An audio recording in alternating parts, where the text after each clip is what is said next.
नमस्कार दोस्तों, स्वागत है आपका आपके अपने चैनल पीसफुल सफर में। दोस्तों, आंध्र प्रदेश की तिरुमाला पहाड़ियों पर स्थित श्री वेंकटेश्वर स्वामी यानी तिरुपति बालाजी मंदिर सिर्फ भारत का सबसे धनी मंदिर नहीं है, बल्कि यह रहस्यों का एक ऐसा महासागर है जहां आधुनिक विज्ञान भी हार मान लेता है। क्या आप जानते हैं कि बालाजी की मूर्ति के पीछे से समुद्र की लहरों की आवाज क्यों आती है? क्यों उनकी मूर्ति पर पसीना आता है और कौन है वह रहस्यमय रूप जो इस मंदिर में साक्षात निवास करता है?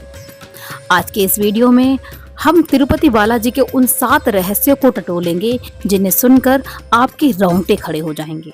भगवान वेंकटेश्वर की मूर्ति केवल पत्थर ही नहीं मानी जाती। सबसे बड़ा रहस्य यह है कि मूर्ति पर सुशोभित बाल पूरी तरह से असली हैं।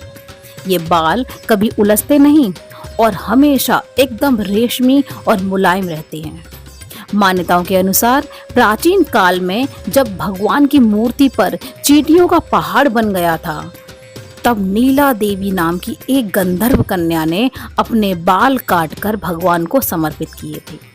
भगवान ने प्रसन्न होकर वरदान दिया था कि जो भी भक्त यहाँ अपने केश समर्पित करेगा, उसकी हर इच्छा पूरी होगी। लेकिन हैरान करने वाली बात तो यह है कि मूर्ति के सिर के बाल आज भी प्राकृतिक रूप से जीवित महसूस होते हैं। यदि आप कभी तिरुपति बालाजी के गर्भगृह में जाएं और बहुत ध्यान से भगवान की पीठ के पास कान लगाएं, तो आपको किसी शांत तट पर उठने वाली समुद्र की लहरों की गूंज देगी।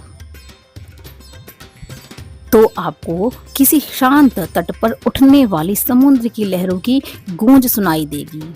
मंदिर तिरुमाला की ऊंची पहाड़ियों पर स्थित है, जहां से समुद्र सैकड़ों किलोमीटर दूर है। फिर यह आवाज कहां से आती है? पुजारी कहते हैं कि भगवान वेंकटेश्वर स्वयं सागर में निवास करने वाले भगवान विष्णु के प्रत्यक्ष रूप हैं। उनकी मूर्ति के भीतर आज भी सागर की तरंगें प्रभावित होती हैं। वैज्ञानिकों ने भी इस ध्वनि को रिकॉर्ड किया है, लेकिन उनके पास इसका कोई भौतिक उत्तर नहीं है।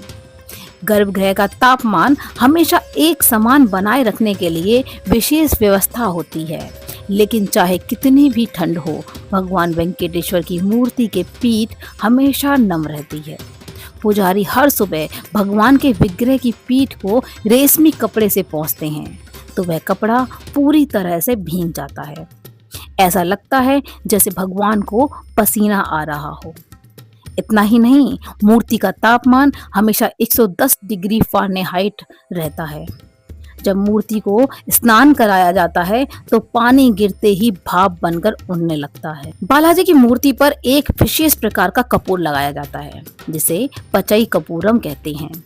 रसायन विज्ञान के अनुसार अगर यह कपूर किसी साधारण पत्थर या ग्रेनाइट पर रोज लगाया जाए तो कुछ ही महीनों में पत्थर में दरारें पड़ जाती हैं और वह टूटने लगता है।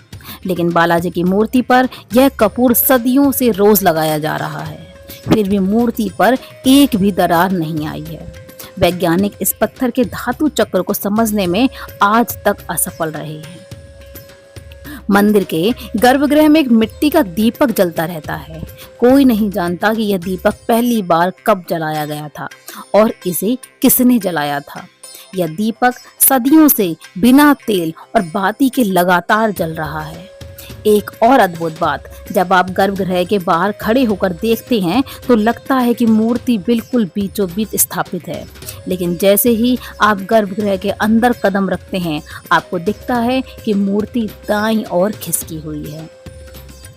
तिरुपति बालाजी का मंदिर केवल आस्था का केंद्र नहीं, बल्कि इस बात का प्रमाण है कि कलयुग में भी ईश्वर प्रत्यक्ष रूप में मौजूद है। यदि आपको पीसफुल सफर का यह वीडियो पसंद आया हो तो कमेंट में ओम नमो वेंकटेश्वराय जरूर लिखें। वीडियो को शेयर करें और चैनल को सब्सक्राइब करना बिल्कुल ना भूलें। जय श्री हरि, जय वेंकटेश्वर।